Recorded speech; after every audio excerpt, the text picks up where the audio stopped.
శ్రీ గురుభ్యో నమః శ్రీ మహాగణపతి నమః. మేషరాశి వారికి ఏప్రిల్ నెలలో ఎలా ఉంటుందనేది చూద్దాం. ఈ యొక్క మేషరాశి వారికి ఏప్రిల్ నెలలో వృత్తిపరంగా వ్యాపారపరంగా సానుకూలమైనటువంటి ఫలితాలు గోచరిస్తూ ఉన్నాయి. ఉన్నటువంటి స్థితిని కొనసాగించాలని చెప్పి భావిస్తారు. వృత్తిపరంగా కొన్ని ఒడిదుడుకులు ఎదుర్కొంటున్నప్పటికీ వాటికి మానసికంగా శారీరకంగా ఎదుర్కోవడానికి రెడీ అవుతారు. అధికమైనటువంటి శారీరక మానసికమైనటువంటి శ్రమ, ఫైనాన్షియల్ ఎక్స్పెండిచర్ అనేది కొంచెం బాధించే విధంగా ఉంటుంది. ఈ మానసికమైనటువంటి శ్రమను ఎదుర్కోవడం కష్టం, శారీరకంగా ఎదుర్కోవడం ఈజీగా అనిపిస్తూ ఉంటుంది. కట్టాల్సినటువంటి డబ్బు అధికంగా తిరిగి ఖర్చు అవ్వటం అనేది ఒక ఇదిగా ఉంటుంది. నెల మొదట్లో మానసికంగా స్థైర్యాన్ని ఎక్కువగా పొంది ఉంటారు. ఏప్రిల్ 2వ తారీఖున కుజుడు యొక్క స్థానచలనం జరుగుతుంది. షష్టగ్రహ కూటమి ఏదైతే ఫామ్ అయిందో దానివల్ల కొంచెం ఎక్స్పెండిచర్ అనేది ఎక్కువగా ఉంటుంది. అంటే డబ్బు ఖర్చు పెట్టేటువంటి స్థితి అనేది కొంచెం ఎక్కువగా ఉండటం అర్థం కానటువంటి పరిస్థితిగా ఉంటుంది. ఖర్చు విషయంలో చాలా వరకు కంట్రోల్గా ఉండాలనుకుంటారు. కోపాన్ని తగ్గించుకొని మాట్లాడాలి అని చెప్పి ఎక్కువగా భావిస్తారు. ఎందుకంటే ఏ రోజు మనకు ఎవరితో అవసరం వస్తుంటుందో తెలియదు. అన్ని విషయాలతో అందరూ బాగున్నప్పుడు మనం ఎందుకు అనవసరంగా ఎవరికి పట్టినటువంటి ప్రతి విషయాన్ని మనం ఎత్తి చూపుతూ 10 మందిలో మనం ఎందుకు నెగిటివ్గా తయారవ్వాలి అని చెప్పి మనం కూడా సైలెంట్గా ఉంటే నలుగురితో పాటు నారాయణ అన్నట్ల విధంగా ఉండాలని చెప్పి ఉంటే మంచిది కదా అని చెప్పి ఆలోచన అనేది ఎక్కువగా కలుగుతూ ఉంటుంది. ఈ రాశి వారికి వివాహ ప్రయత్న సంబంధితమైన విషయాల్లో బంధువుల యొక్క తోడ్పాటు తీసుకొని ముందుకు వెళ్ళాలనుకుంటారు. దానికి తగినటువంటి కొన్ని మార్పు చేర్పులు చేసుకొని ముందుకు వెళ్ళాలి, వారి యొక్క సహాయం తీసుకోవాలి అని చెప్పి భావిస్తారు. వారి యొక్క సహాయాన్ని మీరు అర్థించడం జరుగుతుంది. ఈ రాశి వారికి వైవాహిక జీవితంలో మానసికమైనటువంటి నిర్ణయం తీసుకోవాలనుకుంటారు.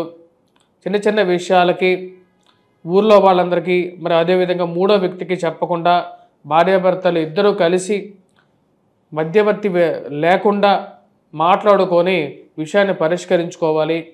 సమస్యలు అందరి జీవితంలోనూ ఉంటాయి, మరి ఎందుకు అనవసరంగా బయటకు చెప్పాలని చెప్పి భావిస్తారు.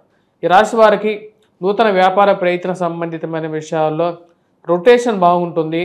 దానికి తగినటువంటి ఖర్చు కూడా అదేవిధంగా ఉండటం అనేది కొసమెరుపుగా ఉంటుంది.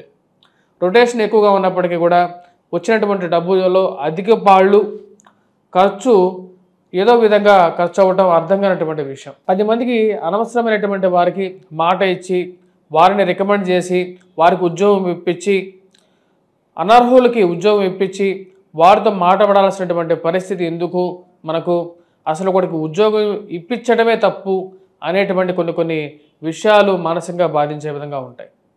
సహాయం చేసేటువంటి మనస్తత్వం మీకున్నా సరే సహాయం అడిగినటువంటి వారికి సహాయం చేసి అడిగినప్పుడేమో బాగుంటారు, సహాయం తీసుకొని వారికి ఉద్యోగం ఇప్పించిన తర్వాత వారికి సహాయం చేసిన తర్వాత రికమెండేషన్ చేసిన తర్వాత మళ్ళీ తిరిగి ఏదో ఒక కొర్రి మిమ్మల్ని మీదకే నెట్టడం అనేది పరిపాటిగా జరుగుతుంటుంది. ఇలాంటి విషయాలకి దూరంగా ఉండాలనుకుంటారు. బంధువులు స్నేహితులు వారు చెప్పారు కదా వీరు చెప్పారు కదా అని చెప్పేసి ఇలాంటి విషయాలకి దూరంగా ఉండాలి. అనవసరమైనటువంటి వ్యవహారాలకి అనవసరమైనటువంటి రికమెండేషన్లకి పంచాయతీలకి ఎందుకు మనకు అనుకుంటారు.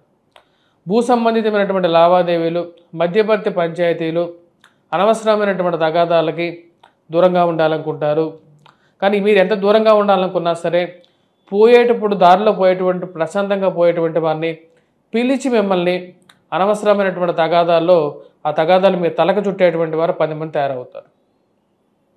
మీ పని మిమ్మల్ని చేసుకొని ఇవ్వకుండా అనవసరమైనటువంటి ఇష్యూస్లో లాగేటువంటి వారికి క్లియర్గా చెప్పాలనుకుంటారు. నాకు అనవసరమైనటువంటి వ్యవహారాల్లో నన్ను తలదూర్చకుండా దూరంగా జరగండి, నాకు వీడి విషయాల్లో సంబంధం లేదు, నాకు కుటుంబం ఎదుగుదల కుటుంబంలో ఉన్నటువంటి పనులే సరిపోతాయని చెప్పి నిర్మోహంబాటంగా పక్కా జరుగుతారు. ఈ రాశి వారికి సంతానాభివృద్ధి అనుకూలంగా ఉంటుంది. ఫైనాన్షియల్ రొటేషన్ అనేది అనుకూలించే విధంగా ఉంటుంది.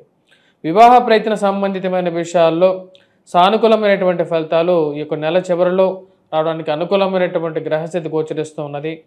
ఆరోగ్యపరంగా వయోవృద్ధులు ఆరోగ్యపరంగా కొన్ని జాగ్రత్తలు తీసుకోవాలని చెప్పి అనుకుంటారు. దానికి తగిన విధంగానే తీసుకున్నటువంటి మందులతో పాటు యోగా, మెడిటేషను మరియు అదేవిధంగా ఆయుర్వేదం వైపు మళ్ళాలి అని చెప్పి ఒక ఆలోచనలో ఎక్కువగా నిమగ్నమై ఉంటారు.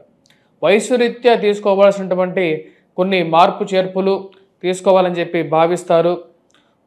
ఉద్యోగపరంగా వ్యాపారపరంగా ఎప్పుడు ఉండేటువంటి చికాకులు ఎప్పుడు బాధించినప్పటికీ కూడా కుటుంబంతో ఎక్కువగా సమయం ఇవ్వాలి, కుటుంబంతో గడపాలి, వారి యొక్క మనస్తత్వాలు వారికి ఉన్నటువంటి కష్ట నష్టాల్లో పాలు పంచుకోవాలి అని చెప్పి నిర్ణయించుకుంటారు. దానికి తగిన విధంగానే వారాంతంలో కొన్ని పనులు దూరం పెట్టాలి, మరియు అదేవిధంగా కుటుంబంతో గడపడానికి ఎక్కువగా ప్రయారిటీ ఇవ్వాలని చెప్పి నిర్ణయించుకుంటారు. వివాహ వేడుకల్లో పాల్గొనటం, బంధువులతో గడపటం అనేది మానసికమైనటువంటి ప్రశాంతతను ఇవ్వగలుగుతుంది. వారి యొక్క యోగక్షేమాలు తెలుసుకోవటం, వారు ఉన్నటువంటి స్థితిని తెలుసుకోవటం, ఇంట్లో ఉన్నటువంటి వారికి వివాహాలు కానీ వారి యొక్క సహాయం ద్వారా ఉద్యోగాల్లో కానీ ముందుకు తీసుకెళ్లాలని చెప్పి భావిస్తారు.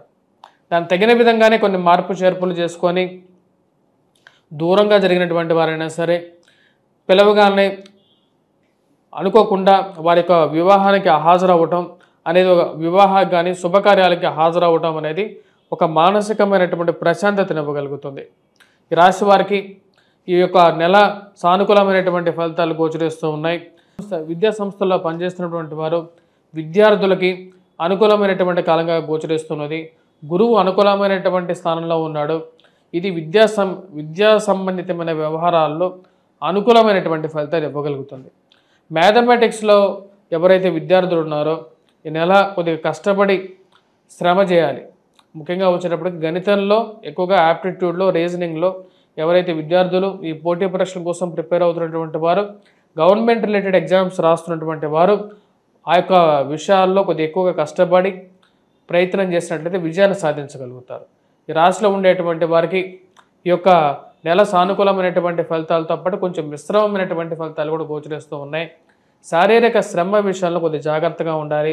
ఫైనాన్షియల్ రొటేషన్ అనుకూలంగా ఉన్నప్పటికీ కూడా భూ సంబంధితమైనటువంటి లావాదేవీలు, కోర్టు వ్యవహార సంబంధితమైన విషయాల్లో కొన్ని జాగ్రత్తలు తీసుకోవాలి. ఈ రాశి వారికి ముఖ్యంగా కోర్టు వ్యవహార విషయాల్లో కానీ మధ్యవర్తి పంచాయతీల్లో 1-2 సార్లు ఎలా మనం ముందుకు వెళ్తున్నాం అనేది ఆలోచించుకొని ముందుకు వెళ్ళండి. ఇది మీకు కొంచెం బెటర్ అడ్వాంటేజ్ అనేది ఇవ్వగలుగుతుంది. ఈ రాశిలో ఉండేటువంటి వారు ఎటువంటి పరిహారాలు చేసుకోవాలి అని ఆలోచిద్దాం. ముఖ్యంగా వచ్చినప్పటికీ సూర్యారాధన చేసుకోండి. రవి అనుకూలత అనేది తక్కువగా ఉంది, సూర్యగ్రహ ఉపాసన చేసుకోండి. మరియు అదేవిధంగా ఈ రాశిలో ఉండేటువంటి వారు కుజగ్రహ మంత్రజపం చేసుకోవటం, కుజారాధన చేసుకోవటం, మరియు అదేవిధంగా శివాభిషేకం చేసుకోండి. రాబోతున్నటువంటి చైత్ర నవరాత్రులలో వచ్చినప్పటికీ అమ్మవారిని పూర్తిగా పూజించండి, అమ్మవారిని శరణు వేడండి. మీకు అనుకూలమైనటువంటి ఫలితాలు సిద్ధిస్తాయి. స్వస్తి.